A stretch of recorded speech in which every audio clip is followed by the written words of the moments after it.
All right. You're on the Armwood Opinion channel once again here on YouTube. We're the Sunday before Thanksgiving in November. It's the 22nd of November. And it's funny, in the past couple of weeks, in fact, since Election Day, nothing much has really changed. We have new president-elect, vice president-elect, and we have a president in office who's living in denial and refusing to recognize that he lost the election. He's filed close to 40 lawsuits and lost every one but one, and the one was a minor procedural victory. It didn't affect any votes whatsoever. He's demanded a recount, and there's a recount in Georgia, a hand recount, which he lost, and by 12,000 some odd votes. Now he's demanding a second recount. He tried to get two officials in Michigan to not certify the election.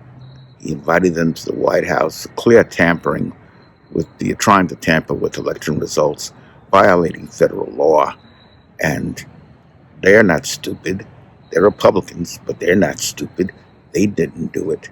So he's about run out of options besides sending Rudy Giuliani around the country making a fool of himself. And the judge last week, I'll put the article up here, had scathing comments about just the lack of ethics in the lawsuit that he had filed. So we're saying just an embarrassment. America is being made, to look foolish around the world, and the beacon of democracy that America has always presented itself as being shown as not being the case. It takes one person and a cadre of sycophants to throw democracy out the window.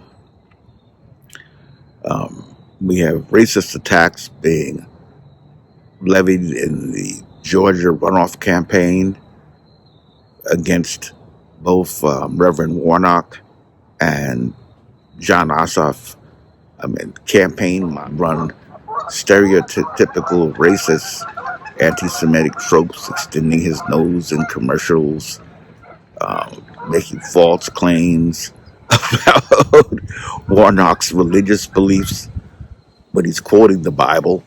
It's just, laughter.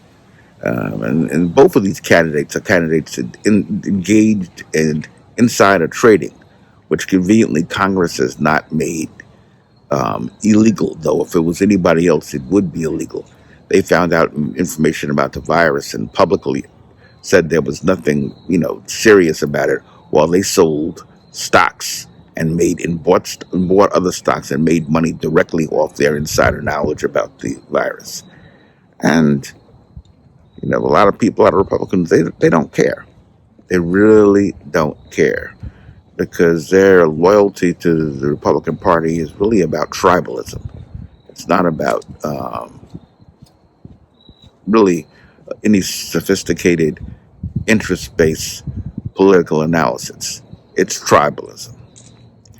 They fear the browning of America, Trump launched his campaign in 2000, really before he actually launched it, starting in 2012. He started his birther attacks on Obama. It started attacking Mexicans. It's pure racism. And his supporters know that. Nobody that is decent, nobody that, I've said this many times, it's not a racist themselves or tolerant of a racist, and there isn't no real distinction because racism is structural. And if you support that structure, you're a racist. So by supporting Trump, you have defined yourself as a racist. There's no question about that. People don't like you to hear that, but it's clearly the truth. So we will be marking time until 12 noon on January 20th when the bum gets thrown out of office. And quite frankly, I can hardly wait. January 5th, though, it's very, very serious. We have John Ossoff running against the incumbent David Perdue here in Georgia, who's a horrible man, a truly horrible man, willing to say and do anything. And then we have Loeffner, who was never elected. She was appointed when Johnny Isaacson got sick. And she has been a sycophant of Donald Trump's in her short term of office.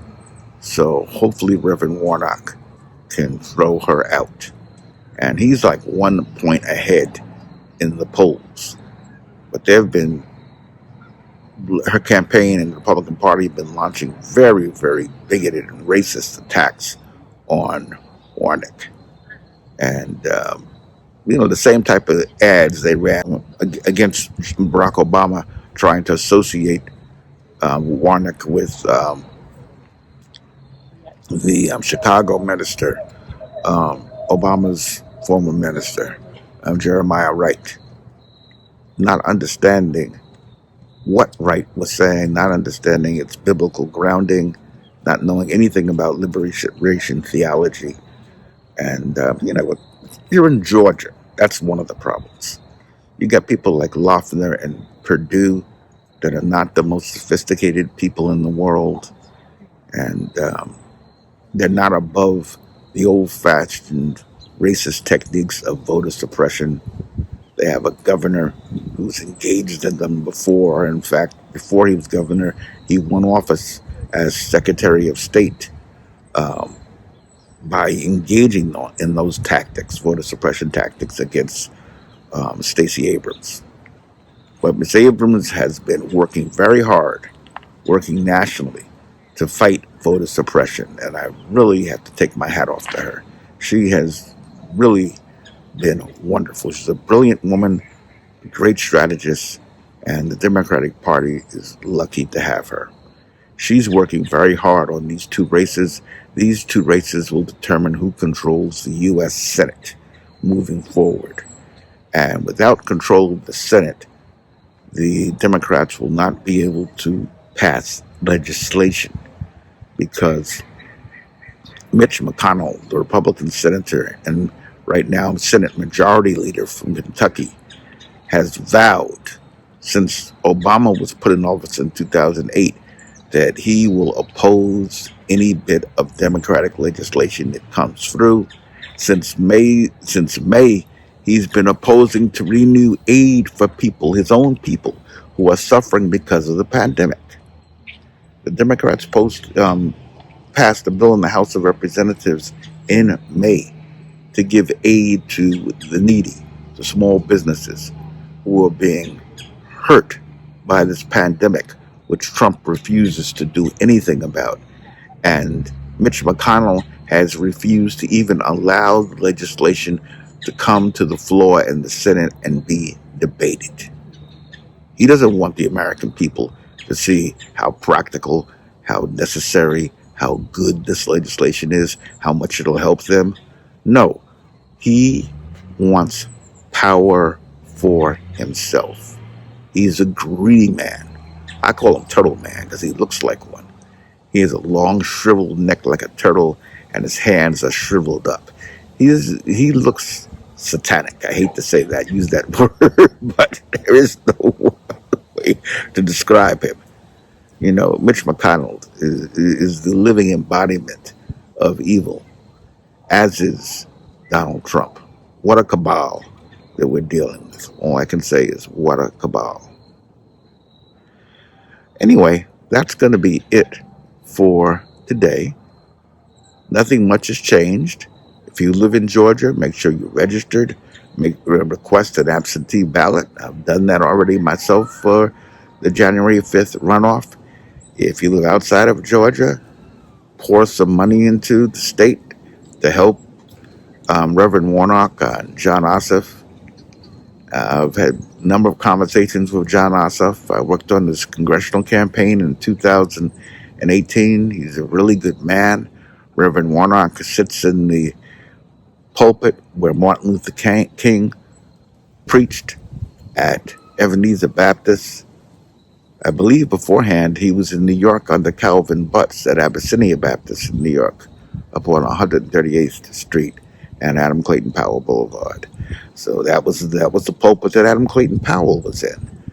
So he's a very, very important person. Anyway, have a nice day. Hit the like button if you like this video, and hit the subscribe button to catch more like it.